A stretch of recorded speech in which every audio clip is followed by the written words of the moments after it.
క్రిందనున్న పాతాళమును తప్పించుకొనవలనని బుద్ధిమంతులు పరమునకు పోవు జీవ మార్గమును నడుచుకుంటారు అన్నాడు. క్రిందనున్న పాతాళం తప్పించుకోండి. ఎందుకు తప్పించుకోవాలో చెప్పాడు కదా. ఎందుకు తప్పించుకోవాలి? బాధ, భయంకరమైన అగ్ని, అందులో యాతన, వేదన, భయంకరమైన చీకటి, భయంకరమైన పరిస్థితి. ఎంతకాలం నువ్వు ఈ భూమి మీద 60 ఏళ్ళు సుఖపడ్డావో, 70 ఏళ్ళు సుఖపడ్డావో, 80 ఏళ్ళు సుఖపడ్డావో ఏమో, కానీ శిక్ష అనంతకాలం.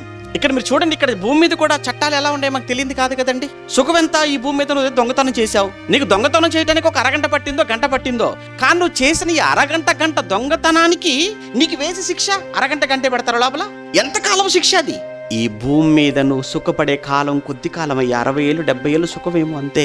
ఈ 60-70 సంవత్సరాల ఈ సుఖాన్ని నువ్వు చూసుకుంటే ఆత్మగా జీవిత కాలం అంతా కూడా నువ్వు భయంకరమైన పాతాళములో ఇది నువ్వు అనుభవిస్తూ ఉండాలి. అయితే దాన్ని నువ్వు తప్పించుకోవాలనుకుంటున్నావా?